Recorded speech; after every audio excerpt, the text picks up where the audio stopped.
Welcome to LOA Today. Walt Thiessen and life coach Tom Wells here.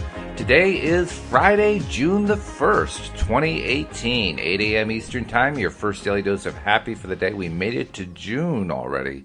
I mean, Wendy and I were commenting on that, on how quickly the year's been flying by, that the year's almost halfway done. It's like, it blows us away. But June 1st, wow. I mean, didn't this year just begin? It's crazy how fast it goes.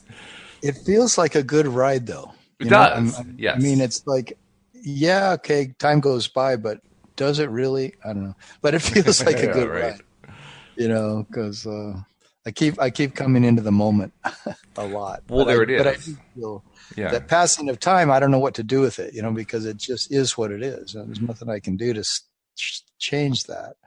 Well, I think it's perceptive. Right? I mean, it is perceptive. So as long as it's perceptive, that means, well, if I'm living in the now, and that's the only thing I really have to live in anyway, it's really all about stretching out my experience in the now and just, really, really enjoying it the most. Because if I enjoy it the most, I think actually that's what slows it down more than anything. Because I'm having a good time. I'm feeling good, It's when I'm feeling anxious and impatient, that's when everything gets, it moves faster, or, if I'm feeling stressed, or I'm feeling, anything that is out of control, that's when it all seems to speed up. Or when we think we need to accomplish something in that period of time and we're putting pressure on ourselves, which is, like you say, that's the stress, right? Right. Put pressure on thinking that the time really, really matters, and then it does. But if we enjoy just the fact that, well, it's an eternal moment I live in, and perhaps I've been around for many, many lifetimes, and I'm going to be around for many more, or for at least for some other way I'm going to continue to exist in the unseen realm, and then what's the pressure? True, yeah. It's almost like we need to regain what we had as kids, because as kids, yes. I mean, the rule of thumb is, well, when you're a kid, Christmas can't come fast enough, right? Well, same kind of thing, except that when you're a kid, just in general, everything just has long, extended periods of experience to it, even though it's the same time period as we experience as adults. So somehow we need to regain that perspective again, so that it does feel like we're really enjoying every moment to the fullest and just living it to the fullest at all times. Yeah.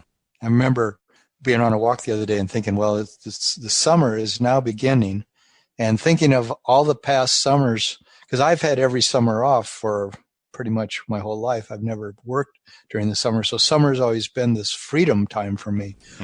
And I think of it as like it always goes by too fast, even though I have it off, Right. But as a kid, like you say, it was endless summer. Yes. I think the Beach Boys even had a song called. They did, yeah, that's right, and well named too, because it did seem endless.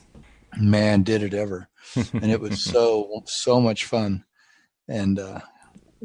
But then when September would come, the school year seemed endless. That wasn't so good. I didn't like that too much. I mean, I did okay in school, but I could have done away with that 180 day a year requirement very easily. Yeah, right. It was a prison sentence to me. It was. It was. That's what it felt like. But and that's then okay. And then you got time off for snowstorms and such like that, and then they'd extend the school year to cover it. You're like, oh, well, wait, but that's not fair. Yeah. That didn't happen to me because I grew up in Southern California. So. Yeah, you don't get too many snowstorms there, do you? No. Not too many. No. In fact, I don't think I ever saw one. It did. I remember when water would freeze overnight. It was a big deal. Right. Yeah, we actually, when I was in college, my family had an exchange student who came from Southern California, and there's pictures of her that were taken when she had her first experience with snow. It just blew her away. She had never seen this stuff before. Yeah, we used to go up in the mountains just to see it. But when I was a little kid, it snowed because I grew up first 6 years in Albuquerque, New Mexico, so I did see some snow there, but not much. Yeah. Well, you want to see plenty of snow, you just go to where you are right now or to where I am right now. Colorado, New England, both of them are good places for snow. Just not in June. Yeah. Unless you go up to the top of the Rockies, but other than that. So we are talking about relationships today. And before the podcast, you told me that this particular topic was something that you give a lot of thought to, and I thought maybe you could kind of introduce it that way. Why is it that this particular approach to the topic of relationships is something that's really on the forefront of your mind? What makes this such a big one? Because it's a good one. I'm just kind of curious about it. Uh-huh. Yeah. Well, there's a number of things, and I'll see whether or not I can recall all of them. One is that immediately is that I have clients who have this as a big issue Oh. concerning, they would really like to have more friends. Mm-hmm. And it really resonates with me because when I started getting into law of attraction, I started to notice, and even before then, when I was getting into things like shamanism and, I was going on vision quests and reading.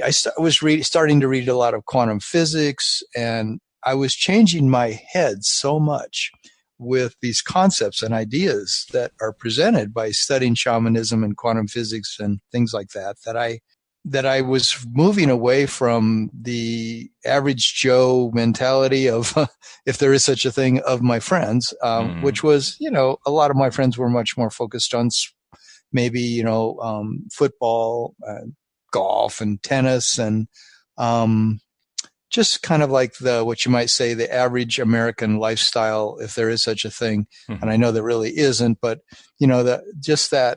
those more things that you would see in mainstream media, Mm-hmm. just reflected in the news and movies and things.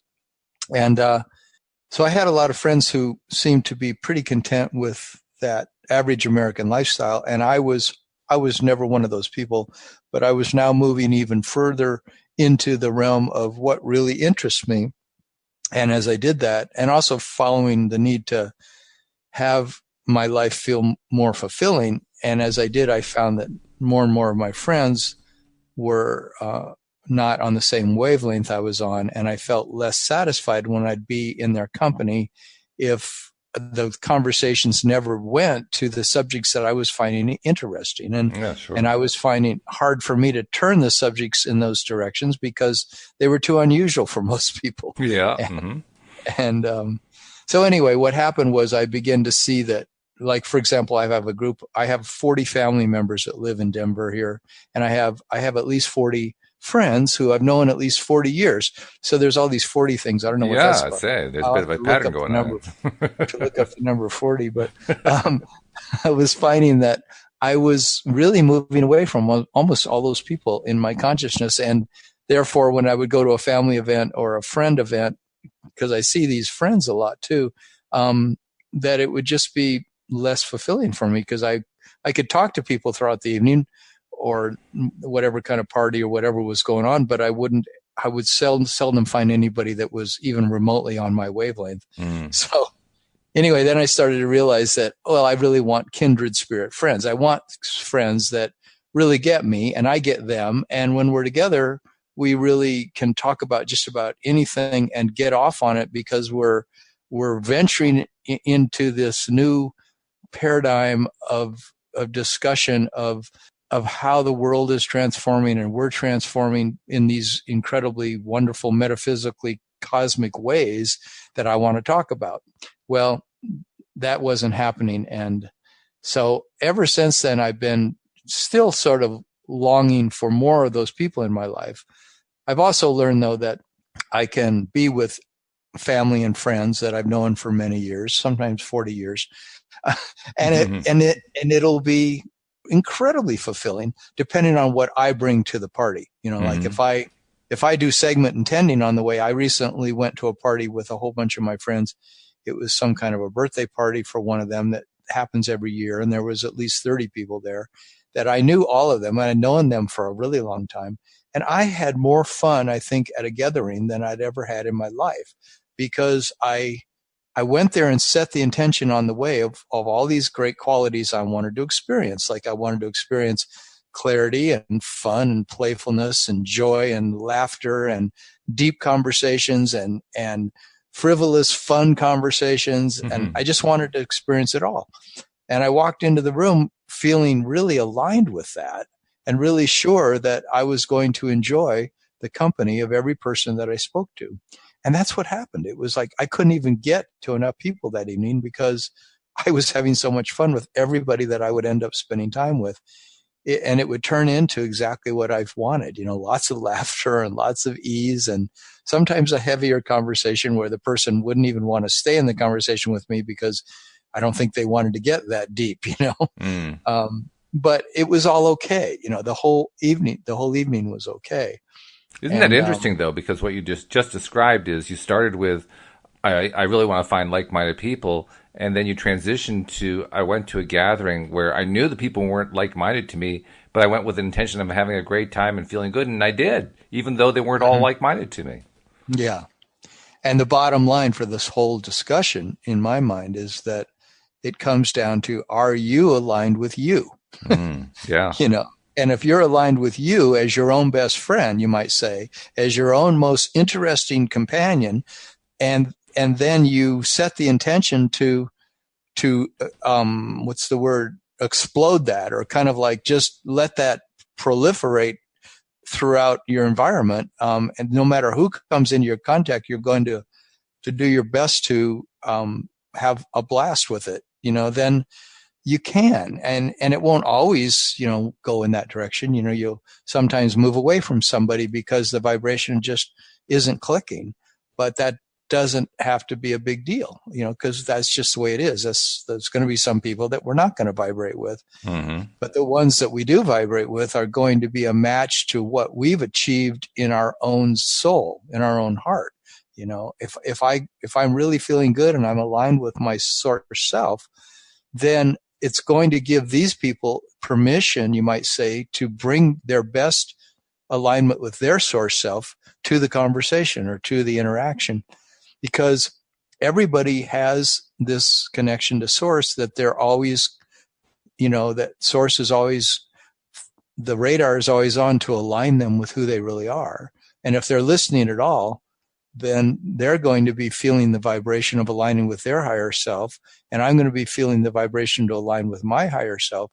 And in that realm, there's all kinds of room for beauty to occur, for good conversations and laughter and so many things to occur when we're both aligned. It's true. And even more than that, as you were talking, I realized most people don't know about getting into alignment. I mean, No. it's just not part of the average conversation. It doesn't fit to that middle America, right? You could say that, yeah. Yeah.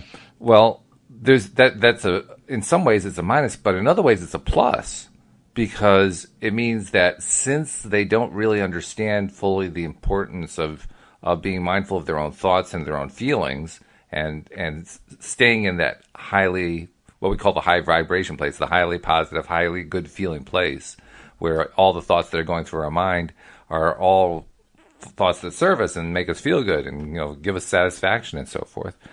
Well, since they don't know that, they're going to be influenced easily by whatever it is that those of us who do understand it focus on, just because we focus on it. So there's actually an advantage there, which is it's not really the way we'd normally think about it, but I think that's essentially what happened with you. I mean, you walked into a gathering of people you knew, but you were one of the few who walked in with a deliberate intent to maintain your balance, maintain your focus, your alignment, and so forth. And as a result, everybody else fell into alignment with you. Cool. Well, that's exactly what it felt like it happened. It was because I was having experiences with people I've known a really long time that were beyond what I've ever experienced with that person, and with people who it seemed like I was kind of falling away from the relationship with them, like it practically had seemingly in my mind disappeared. And these are people that maybe I used to see 10 times a year for mountain biking or go to dinner at their house, who once I got divorced about 8 years ago, they sort of sided more with my wife and less with me, and it became like they started to invite her for dinner but not me, and so I sort of lost all that relationship I had, and no more mountain biking and no more going to dinner at their house. And when I would see them, if I would see them at all, it was always kind of a bit of a cold shoulder. They were cordial, but there was no more of those great interactions we used to have.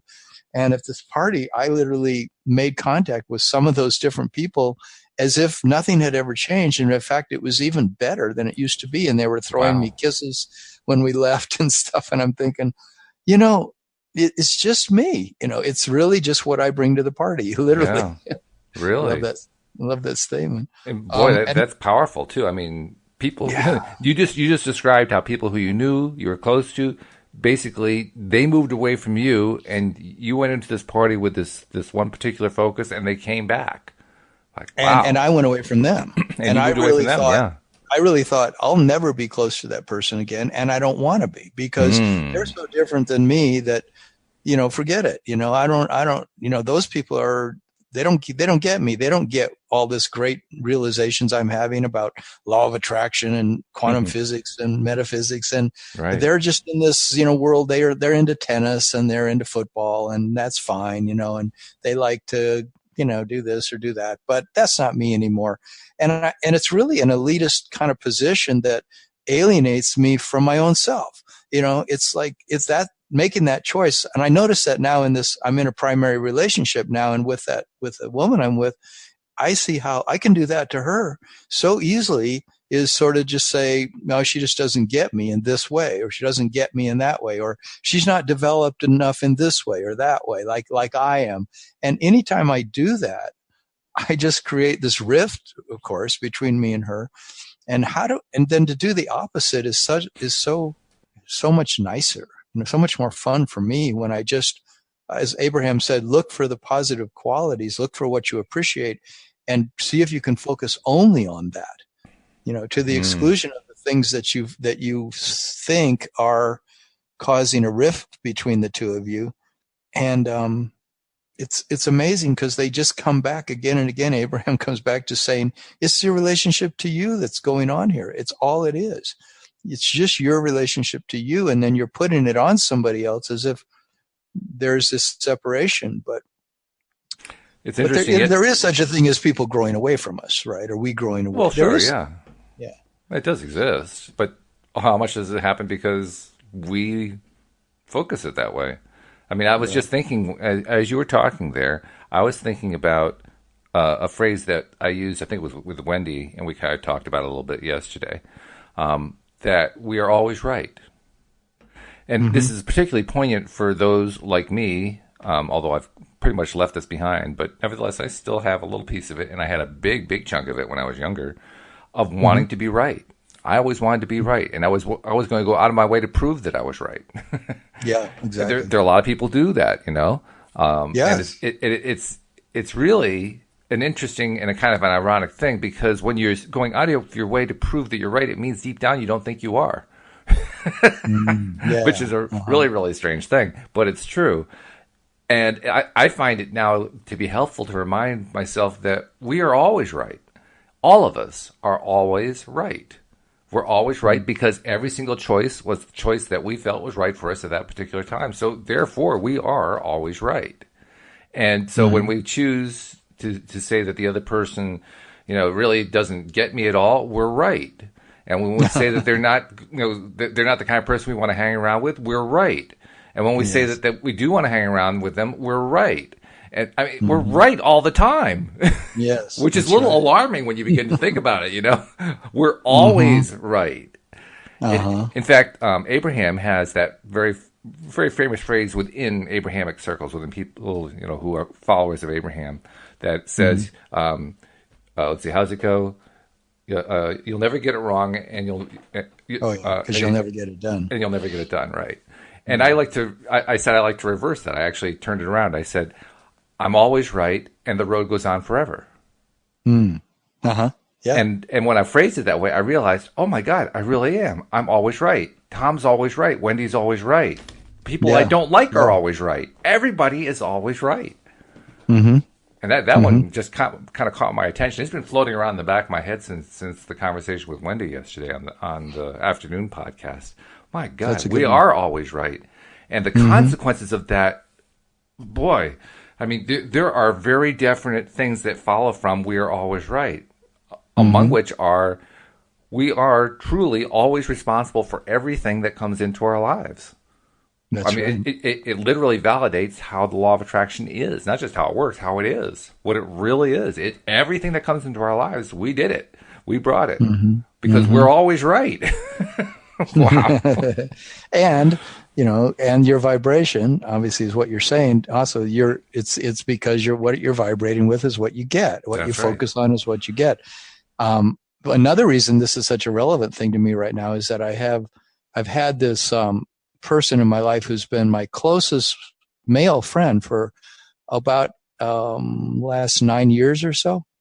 He's pretty much my closest male friend other than my brother, and because he and I both were each other's companion during our divorces. First, he divorced, and I was hanging out with him a lot because he was going through a lot of intensity and a lot of loneliness and things. And I hadn't really known this guy that much before then. But now we were getting really close. And then I had my divorce. And so he started inviting me, to come over for dinner and all these things. Then he got remarried. And then I started hanging out with he and his wife a lot. And it's been this like dinner every 10 days or so for the last 8 years or so. Well, now we just had a falling out where it looks like we'll never, ever hang out with each other again. And, it's been shocking. And the reason is, though, because I felt we were slowly growing apart. His interests were going in one direction. Mine were going in the direction of all this law of attraction and everything. And during that time, I always wanted him to sort of understand and get me, and ask me questions about what I'm into and things like that. And I would try to explain how I saw life changing, the different way I was seeing it from the view of the law of attraction. And he was going in a different direction where he wasn't that interested in any of that. And he didn't even kind of really totally believe in it, but he did kind of, and he was opening to whatever degree he was. But it wasn't working for me, and the discussions we were having were feeling less and less satisfying to me. Mm. And either I really, really listened to him closely about what he was into and asked him questions, or there wasn't that much conversation. And anyway, to finally cause us to separate in kind of a weird way has been a real eye opener to me, because it really shows me, well, either this is the fact that I'm just vibrating so differently than him that we're just not going to be good friends anymore, or I have put him in such a box and made this decision that if he's not vibrating with what I'm vibrating with, if he's not talking about what I'm interested in, then we have no grounds for a friendship. And anyway, and either way, you're right. Either way, I'm right. But looking into this topic of how do you have kindred spirit friends in my life makes me realize that this is hugely about my relationship to myself, and there may be a lot more room for that friendship to continue than I'm thinking, and than he's thinking, because maybe we're just not meeting in that place of where we're really aligned with our inner being in a way that's possible. Because I know that it's just too easy to give up on a friendship. That's what Abraham talks about so much in terms of primary relationships, that if you attracted that person into your life, or the people into your life, your family, your larger group of friends, your partner, that you did that from a very conscious place, and it was no accident. They sometimes, I heard them say the other day that there was an engraved invitation sent by the universe to the people in your life, to each of the people in your life, that you're a powerful attractor, and you attracted those people for many good reasons. And to give them up is something you should maybe do with a bit of reluctance, and really look at, do you really want to let go of these people or that particular partner that you're with? Or is there possibly this thing going on where you've made yourself into an elitist position of some sort, and you're therefore pushing them away and imagining there's somebody better for you, when that might not really be entirely the case? So anyway, that's a lot of words, but Well, do you know what I'm saying? I think I know what you're saying, and I think you're right. You're always right. Everybody's always right. So clearly what you're saying is right. Of course, what makes it true is that you believe it. You believe that you're drawing apart. You believe that The two of you don't have anything more in common anymore. You believe, so you're right. You make it, that's the whole point of this "you are right" thing. It isn't that you are right in that you guessed it right or that you picked the right thing. It's that you thought it and therefore it became true, and that's what made you right about it. Mm-hmm. So when I look at it that way, then I say to myself, well, it isn't so much, well, should I keep him as a friend because he's been good for me, or should I stay away from him because of some other reason? It's, what do I think? What I think Mm-hmm. is what becomes true. What you thought is what became true. So really, Yeah. it isn't so much whether, I mean, yes, we're always right. So we really don't have to worry about whether we're right. The real question is, what do we prefer? What do you prefer? Do Mm-hmm. you prefer to keep him in your life? If you do, then you'll think thoughts to keep him in your life. If you prefer not to keep him in your life, you'll think thoughts to not keep him in your life. It's what you prefer Mm-hmm. really that matters, I think. And and it's also, to me, the question that comes up around this whole kindred spirit friendship thing is, or even having a primary partner, is more around, is there a growth expansion thing for me here that I am denying myself because I'm putting things in too narrow of a spectrum of possibility? Sure, that can You know what I'm happen. saying? Yeah, oh yeah. That's part Yeah. of making decisions and deciding what I want and what I don't want. And does the universe, like when you say, when you say that the universe knows, your inner being knows, source knows how to line up for you the right people, you might say, okay, let's Hmm. just talk about people, the right people, and that you have chosen those people on some very clear levels as a powerful attractor that you are. You brought them into your life for a whole lot of the right reasons. Then is that relationship really ready? Is it time to truly let go of it? Or have you really milked it for what's really there? Have you allowed yourself to perhaps surrender to the fact that there may be a lot more than you thought that's in that relationship? That's what I'm wondering about. For example, this longtime friend is this just a bump in the road that I need to just negotiate around in my own consciousness so that I can see that there's a greater value in that friendship than I've been attributing to it? But it takes some surrender of my putting him in a box, you know. Um, I think a big part of this is the word should. yeah. And the word should, I mean, there's a lot of ways we could kind of approach that concept, but the word should, Mm-hmm. in my view, certainly includes the idea that should, in some ways, can take you out of your own zone Yeah. because you're reacting to or relating to or making decisions based upon what you should do rather than what you feel. Mm-hmm. And whether the should comes from somebody else or from yourself, it's still the should. It's following the should rather than following what you feel. So, I mean, does that mean that you should never follow what you should? Not necessarily. It depends on how you feel about that. Do you feel like that there are times when it's worthwhile for you to follow the should? Then yeah, follow the should.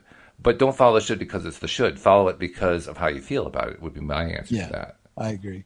I agree. So, I mean, I think, like, for example, with my friend, it's whether or not I feel that I really want to still be in a friendship with him, or Hmm. that I would really like to at least say open a discussion with him that allows there to be a better resolution than what I've arrived at. Because Hmm. we've had a few discussions about this, he and I, and it seemed like we reach an impasse where I get the feeling that he feels there's really not much room here for the friendship to continue the way it's been. And I realize that I'm kind of in leaving it in his court to decide where really I'm actually making a decision too, and not admitting it, that I'm kind of also not excited about continuing the friendship.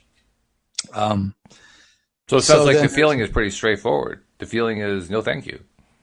Well, yes and no, because there's been all this other experience that I've had with him over all those years that have said we just enjoy each other's company, and we enjoy each other energetically, and it doesn't matter what the topic is. I mean, I'm not that into football, but I've watched a heck of a lot of football with him, And it's been great. It's been a great experience because I'm with my friend and we're also eating and we're also talking about other things and we're also laughing and the game can be fun and there's all kinds of things going on, even though football is not particularly my thing. But it's because I'm with my friend watching it. It can be a lot of fun.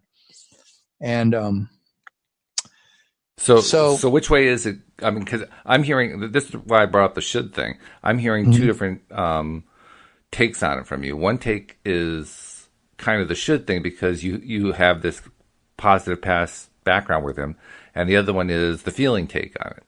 And I guess I think there's a flaw in the theory where a theory says that because I've had good experiences with the person in the past, I should continue to stay with them, or at least continue to think about staying with them. yeah, And I think it's a flawed theory. I don't think it's a bad theory. I just think it's flawed because it forgets to take one particular thing into account, and that is relationships move. They change. They're in flux. I mean, there's no such thing as a static relationship. A static relationship is a dead relationship. yes. So if your relationship is static, if it isn't moving anywhere, you've already made the decision. You've already moved on. You're not there anymore. So that's not the issue. The real issue is what's going on with where it's flowing to. Do you like where it's flowing to? Do you not like where it's flowing to? And it sounds to me like you're a little ambivalent about it. On the one hand, on the other hand. So what you're really saying is, what do I want to work out? And that's a good question. That's a good question to ask. Yeah. Like, if it means that the relationship has changed to the degree that it'll never be the same, then I either, accept that and look for, do I want to part with this person on better terms, or do I want to maintain some level of relationship with him still? That's a good question to ask. Mm-hmm. And is that based on a should, or is it based on, what's it based on? But it calls me to go deeper into what it is that I actually had with him. And if there's been love there, and it's really a real brotherly love, then and wouldn't I like to just keep that alive to some degree? I mean, maybe I'm thinking about it way too much, but it feels odd to me to create separation with anyone that is based on just a random feeling that, well, I should just go to hang out with people that really turn my crank, people that I really feel fantastic with. That's the people I should really be with. And in a way that's true. I can, or I would always have said, of course, that's the people I want to be with. But now I'm questioning it because I'm finding so many people in the family and friend groups that I've had that I no longer feel that comfortable with. But realizing that once I'm with them, I just went to a breakfast this last weekend with 5 people that I've known for a really long time, but I never hang out with anymore. And one of them was even one of my really good friends, or actually 3 of them, 3 out of the 5, but I don't hang out with hardly any of them anymore because of the differences in how we see life. But it was a fantastic experience. It was rewarding. It was uplifting. It was fun. We laughed, we played, and I left there feeling great. But would I want to hang out with them every week?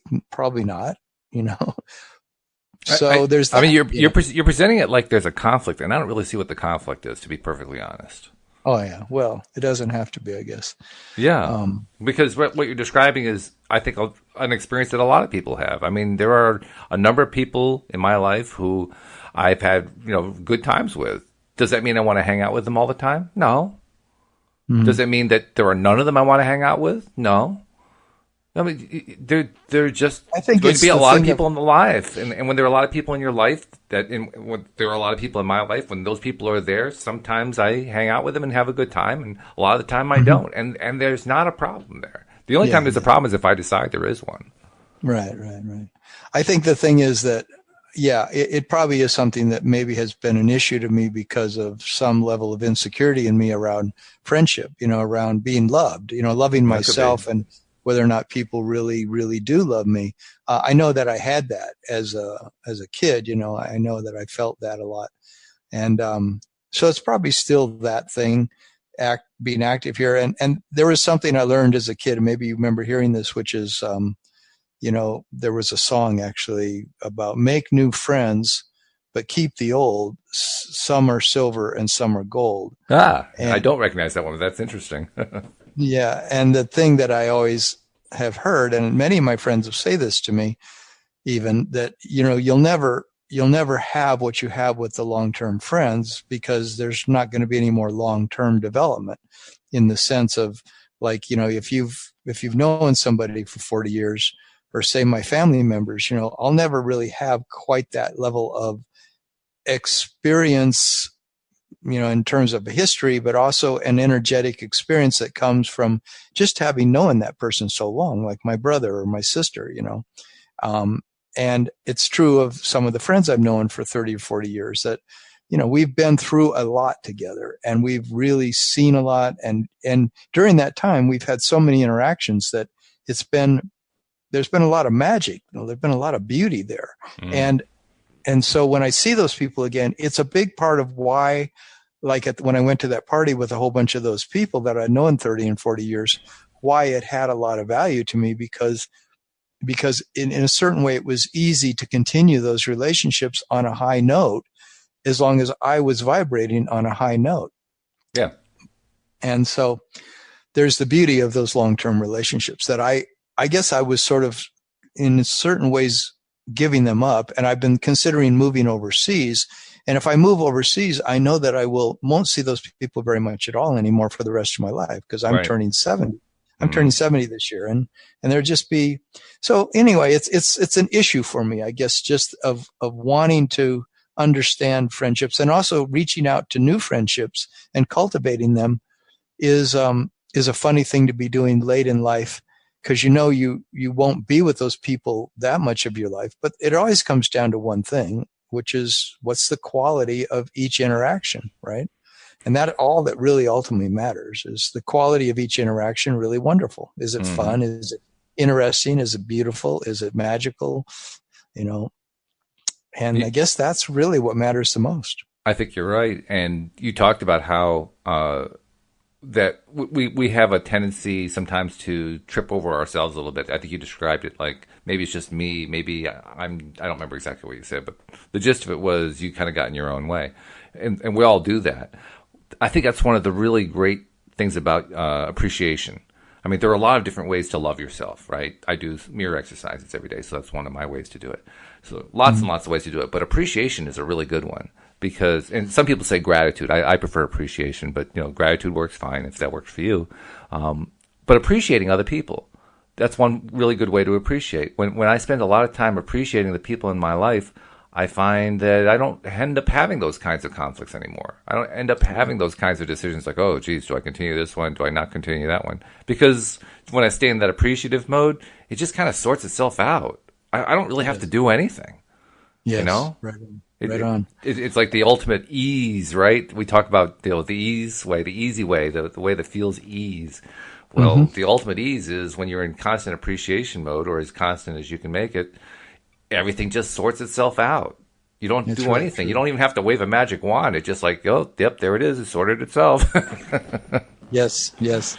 And I know I've told that to clients a number of times, and I do believe it myself, that, like, it's funny, because I was going through this relationship with this woman in my life, and I was struggling with it. So I decided to listen to hours and hours of Abraham about relationships, just to see what they really said. And when you really listen in depth, and I remember coming out of that period realizing that the main thing that they're saying over and over in segment after segment about relationships and friendships is that the main thing you need to do is to write down what you appreciate about your friends and family and others. If you're in a primary relationship, it's what you appreciate about each other that will literally, like you say, they'll grease the rails Right. for the whole ongoing relationship with any of those people, and anyone in your life, any brand new person you meet. If you've tuned your vibration to appreciation, and that's true, of course, of anything in our lives, right?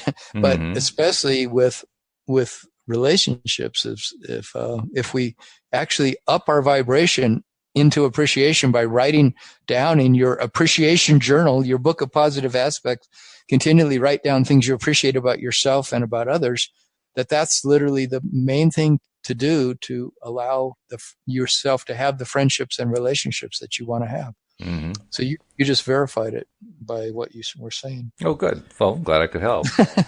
Well, yeah, I'm glad you could help there, Walt. So that's what you do, huh?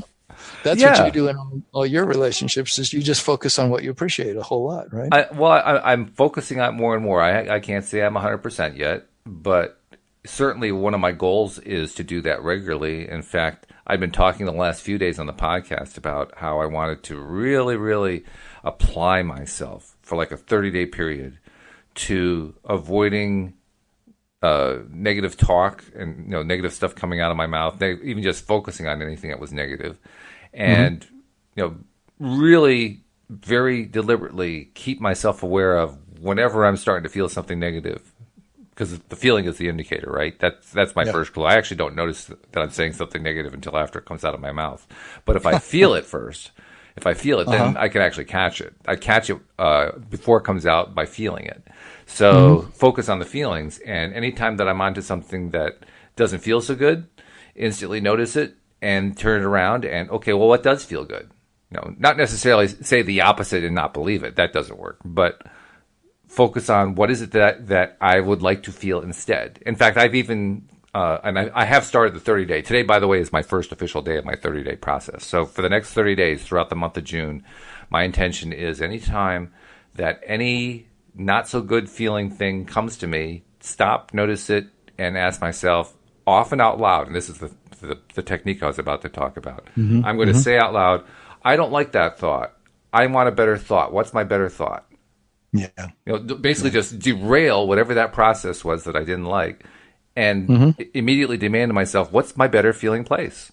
What's the thing that feels better than that? Yeah. And find it and think it and then move on. Because I think if I can do that, I mean, you talked about how, do I always appreciate? No, I don't always appreciate. I am practicing appreciation, but now this month I'm going to make it a thing to appreciate every time.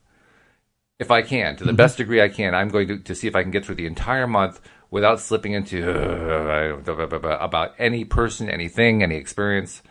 Just stop. Stop right there. Turn around. 30 days of that. Think I can do it? Oh, yes, definitely. Yeah, you can make it a lifetime habit.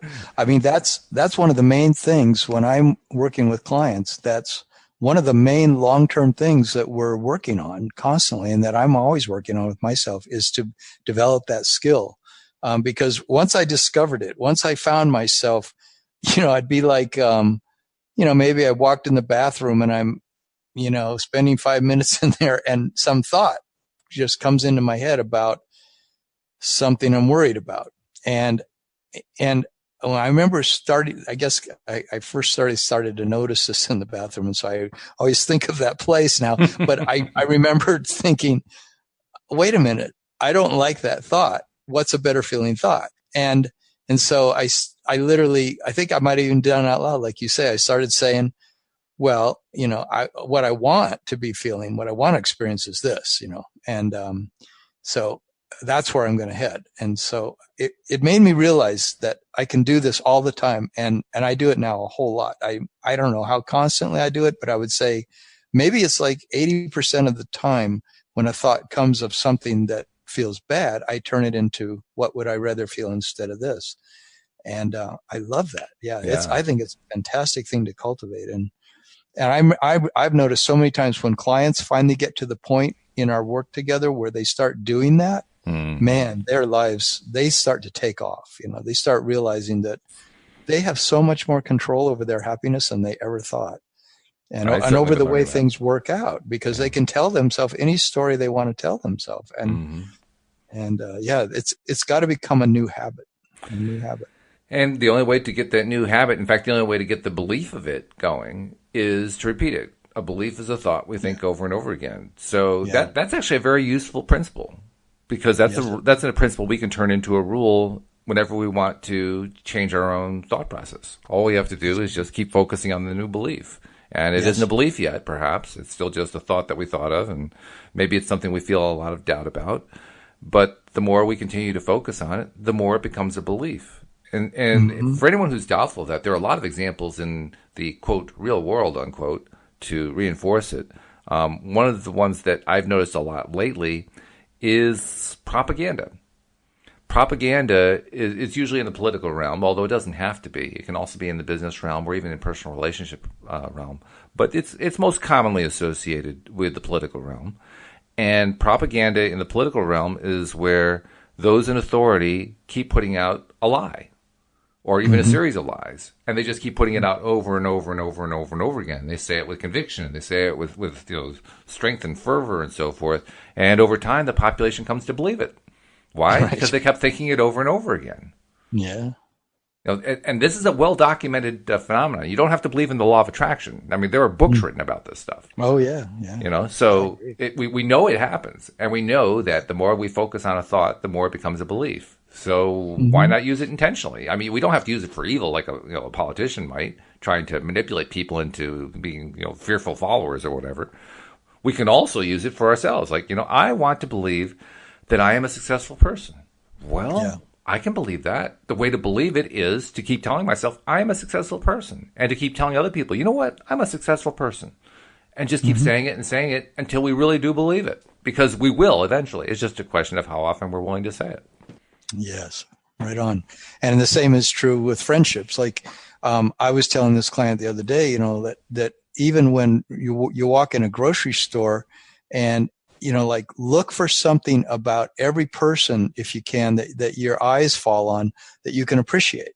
Yeah. Like particular, maybe you like the build of that guy, or you like the blouse that woman has on, or you like, maybe you look at a person and you can't hardly see anything that you say you really like, but then find something, or just decide that person's soul is as beautiful as your soul, Yeah. And because I developed this thing growing up in Southern California, the whole thing is be cool. And for some reason, just the way I grew up was always with an elite attitude. And maybe because I was a Catholic and the Catholics are the best, they're always, they've got it figured out. And it's just this whole elitism thing, and it's probably been in our culture for centuries and centuries, that your family's the best, your town's the best, your clan's the best, and, but to be able to appreciate anybody and everybody for some quality, look for it constantly. That's like a habit that will then open up our realm of friendship. I think it just opens up the doors, to where you can start talking to anybody in a store that you run into, and it can be a wonderful conversation because you're just so open to the fact that every single person is rich with possibility. When I first started learning about the law of attraction, it started with watching The Secret in November 2007. And from that point on, I was trying to learn, how do you get into that better feeling place, that high vibration place? They talk about that a lot, right? Well, Louise was one of the ones who gave me one of the first clues. And she said, well, you take your walks every day or your bike rides, whichever. When you're doing that, why don't you try appreciating nature? And I said, okay. I gave it a shot, and it was starting to help a little bit. And then I read a book by Sean Aker, which I'm sure you know of, called The Happiness Advantage. And in that book, he recommended a number of different processes, one of which was find at least 3 people during the day to smile to or to greet in some way, in some positive way. And I said, well, okay, the walk or the bike ride is a good way to do that. And it was a real strain. I would find myself sometimes not even able to do it at all, or maybe just once or twice. But I pushed myself to do it, and I had a very low belief level that I would do it, but I had just enough that I could at least try sometimes. And it got better and better over time. Yesterday, Tom, I was out on my bike ride, and I didn't even realize it until the ride was almost over, but I had smiled and greeted at every single person I passed. Wow. That's great. And I said to myself, wow, boy, does that show how much I've grown since I started that little simple exercise of just trying to find 3 people to smile at. Now, three feels like, that feels like devastating loss because it's only three people compared to where it was, 10 years ago. 10 years ago, three people seemed that was impossible. I couldn't possibly talk to three people. I couldn't possibly smile at three people. Now, three feels like I'm in the desert. Like, only three? Really? Well, that's really cool. Yeah.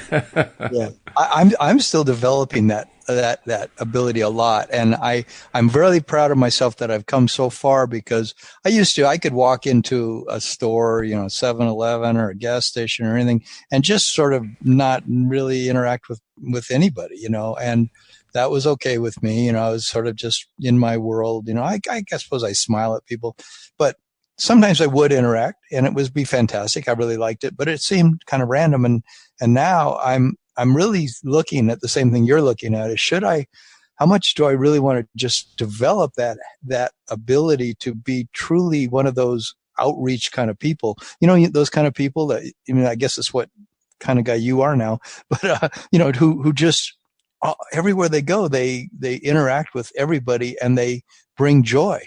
They bring happiness. They bring love everywhere they go. I'm actually trying to do that more now. I think of the store a lot. Like if I notice a checkout guy is kind of glum, I'll make a point of saying, what, you got a long day today, or, what time you getting off today? What are you going to do this evening? And those kind of questions. And it just changes people so amazingly. They just become so grateful sometimes that you took an interest in them. And it's also a question of how much you take an interest in yourself. That's the biggest lesson that I've learned out of all of this. The more that I love myself, the more I, without even trying, end up loving others. It's often in ways that I don't even notice that I'm doing. I've told this story before, but when I started listening to my music list, my playlist on my phone, I have a particular playlist of what I call my positive music, songs that I really like, that have a nice upbeat feel or have a nice message, and that kind of thing. So I've been playing that as I've been doing my walks or my bike rides. Actually, lately it's been bike rides, and really helps me a lot. I remember the first time I started doing that, combining the two activities together. I would get out there, I'd be doing my walk, and as I'm walking along, people who were passing me were giving me these big smiles. Yeah, yeah. And I'm thinking, what, did they take a pill? I mean, what's going on? And it would happen repeatedly, and I'm thinking, it's got to be me. What's going on? I finally realized, I'm listening to all this happy music, and I'm doing an activity I like. I must have this big honking smile on my face, and that's what they're reacting to. I didn't even know it was there. I didn't know it was there. It just kind of, because I was focusing on so much positivity, it just showed up without my realization, and then I got all this great feedback from people. That was a nice experience, and it does continue to happen. I still get people who just, if I'm doing both things, I'm biking and listening, or walking and listening, and enjoying it enough, the smile ends up on my face. I don't even have to work to put it there anymore, and I get the big reaction. It's like, I guess I have the smile on my face again. It must be. I'm getting all these smiles again. Yeah. That's a good indication of how much you're aligned inside when people just spontaneously burst into smiles when they pass you. That's right. That happened to me on my walk yesterday, and it happens to me now just consistently. And a lot of times I look and I think, I don't even have a smile on my face, and I realize that my smile's in my heart. I'm feeling just a lot of contentment and a lot of happiness to be out in nature, for example. And I'm just chill. I don't think anything about the other people until I pass them, and then they give me this look and this indication that they really recognize that inner peace that I'm experiencing. And it's such a nice feeling, just like you're saying. It makes me feel, well, I'm doing good. I'm doing fine. Absolutely. Yeah. And it's a good feeling to experience it. And it's a good feeling also to know that I'm having that impact on somebody. Yes, exactly. And doing it with complete ease. Because, there are times where I have deliberately tried to go out of my way to pass a smile along or whatever. But now to also be able to do it without being consciously aware that I'm doing it, that's a good place to be. Because if I can keep cultivating that, talk about having friends in your life. Friends show up when you're like that. friends just kind of appear out of nowhere because they want to be like that. They want to be with somebody like that. They want to talk to somebody like that. Yeah. Everybody knows what that feels like. You see somebody who, that they have that glow, so to speak, right? They have that, you just look at them, you can tell they've got this happy vibe to them. And it's the kind of person you just want to talk to. Because, boy, they've got some secret that I need to know, right? Mm-hmm. Mm-hmm. Well, isn't it great to be that person? Wouldn't it be great to be that person? To be the person that everybody else is looking at saying, geez, I want to be just like that. Yeah. Yeah.